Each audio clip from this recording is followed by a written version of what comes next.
Day 2 of the NBA draft is upon us. After Miami made one selection on night 1, they went with the big man out of Indiana, Kel'el Ware, who I'm very excited to add, but the job is not finished in the NBA draft. Miami still holds one more pick in the second round. It is the 43rd overall, aka the 13th pick of the second round. And today we're going to look at some targets after the first round to see who's still there, who we think Miami can take, because the Heat will no longer be looking at a big man with their 43rd pick. We just know that for a fact. They will go either with a guard or a wing, so most of the people we talk about today fits that mold.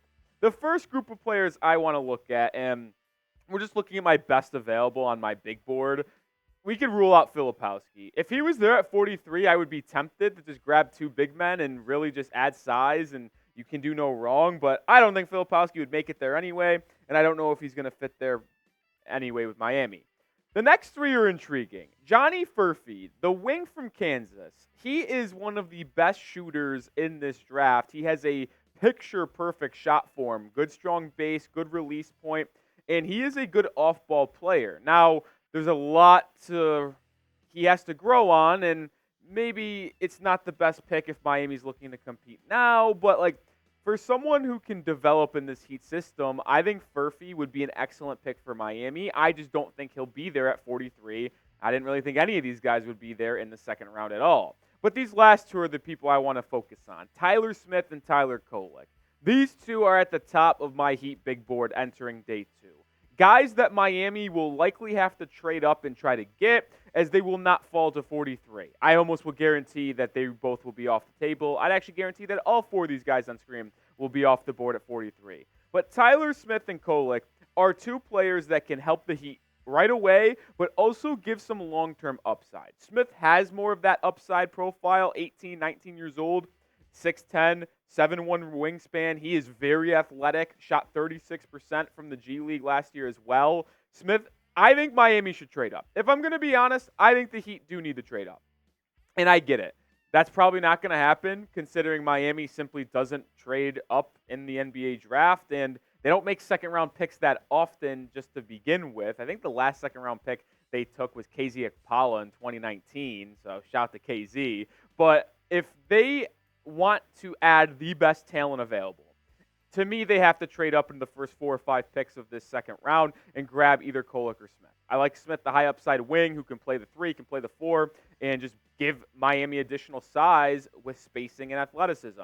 Kolek, the Heat need a guard to lead that second unit. Right now you have Rozier and Hero, and yes, you're getting Josh Richardson back, but who knows what's going to happen with Patty Mills and DeLon Wright. I don't want to bring Patty Mack. I would like to bring DeLon back, but either way, getting Kolek, who is a cerebral player, good jump shooter, won Big East Player of the Year 2 seasons ago, can facilitate, can run a pick and roll very well, and be a good lob thrower to your new center, Kel'el Ware, and Bam Adebayo. To me, one of those two guys, and Smith and Kolek, are no-brainers for Miami. If I was running the Heat, I would package 43 and either the 2026 second-round pick or the 2031 second-round pick, or hell, even both, to move up into the top 3 of the second round to secure one of Smith or Kolek, because you'd get 2 players in my eyes, and Ware and whoever you take between Smith and Kolek, if you made that trade up, that have first-round talent in them and first-round grades, and you could just come away as one of the biggest winners of the NBA draft. We're still going to talk about a couple more prospects here that the Heat should target in round 2, but let me know, who do you want the Heat to draft with the 43rd pick? Shout out their name down below. I'd be happy with any of these 4 guys as well, if we're going to be honest. Kevin McCullough Jr., Bobby Klintman, Nikola Djurisic, and A.J. Mitchell. All 4 of these guys fit the guard/wing mold. Kevin McCullough, during the collegiate season, was mock draft to Miami at 15 a lot. I'm not going to lie. McCullough is someone that has been linked to Miami because he's an older prospect. He can defend. He can shoot it. He was averaging 18, 19 points a game for the Kansas Jayhawks before his injury last year, and he would fit the mold of someone that can be an impact player from day one because of his experience, and he could be a decent Caleb Martin replacement. Bobby Klintman is a really good fit for Miami as well. He plays a lot of the 3, plays a lot of 4. He's not the best on-ball player, but he plays well off the ball, which is what you're going to need anyway, with most of the ball-handling duty, at least with the current roster construction, going to Bam, Jimmy, Hero, and Rozier. The last two, just Djurisic and AJ Mitchell. Mitchell is a lefty guard that can really score from the three-point land. He can also score in the mid-range. Not the most speedy guard, but you've had success with UC Santa Barbara guards in the past. Shout out Gabe Vincent. So maybe AJ Mitchell could be another option. And before we move on, Nikola Djurisic. Could he help you this year?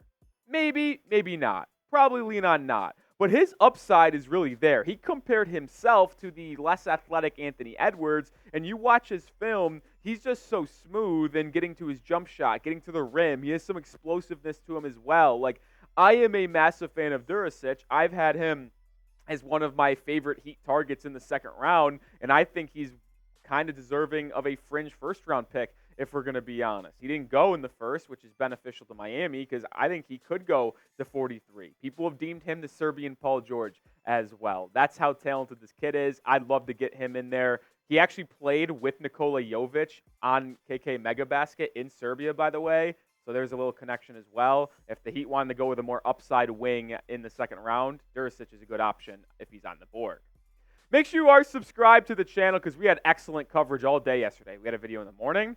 We had a video breaking down the Bam Adebayo extension. We were live for the first round of the NBA draft. We had a pick analysis right away for Kel'el Ware. And we also did draft grades after day one. That is 5 pieces of content. We're going to have more today. This video, live again, pick 43, grades again. What else can you ask for? Hit that sub button.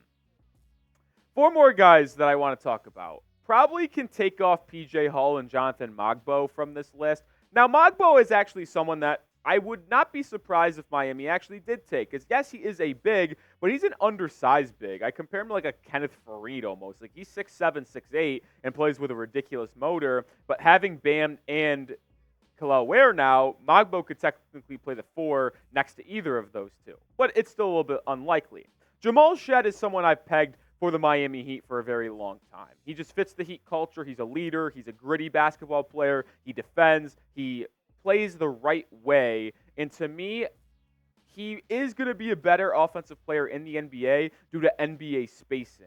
In college, there's just not a lot of room to operate, and Shead is a really good driver of the basketball, which is tough to really do efficiently at the college level. I think Shead is someone that fits Miami's system really well. And then KJ Simpson, he averaged 19 a game for Colorado last year. He's a flat-out scorer, and if they want to grab a guard that can give them buckets off the bench, KJ Simpson would be their guy.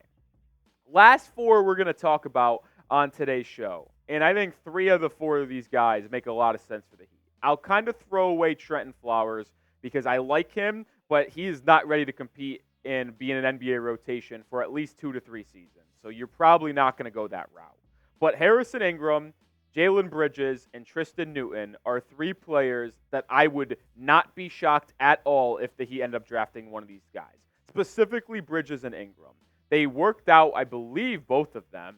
And Bridges, I know they worked out Ingram, but I believe Bridges as well. They both can shoot the 3 ball. They both got excellent size. Ingram 6'7" with a 6'11" wingspan. Bridges about 6'8".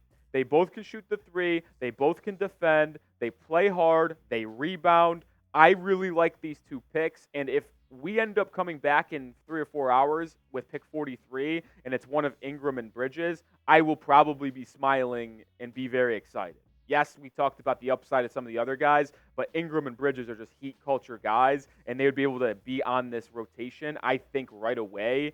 I would be shocked if one of those guys were the pick and they didn't make the roster. And before we get out of here, I'll also talk about Tristan Newton real quick. Connecticut Husky, 6'4", 6'5" guard who rebounds, shoots the 3, handles, good, smart basketball player as well with a ton of experience. He also screams Miami Heat player that can just do it all. I think Newton is someone who doesn't have a lot of athleticism, but just is going to be an impactful player in the NBA. I'm just betting on him because everywhere he's gone, Eastern Carolina, UConn, he's performed, he's outperformed expectations, and he's won. I love Tristan Newton in Miami. All right, that's going to do it for this video. Updated second-round draft targets for Miami. Make sure you come back later and join us for our live show as we're going to be live for the entire second round. We'll have fun. We'll react to the Heat's pick and break it down as well. So hit that sub button, and hopefully I'll see you there.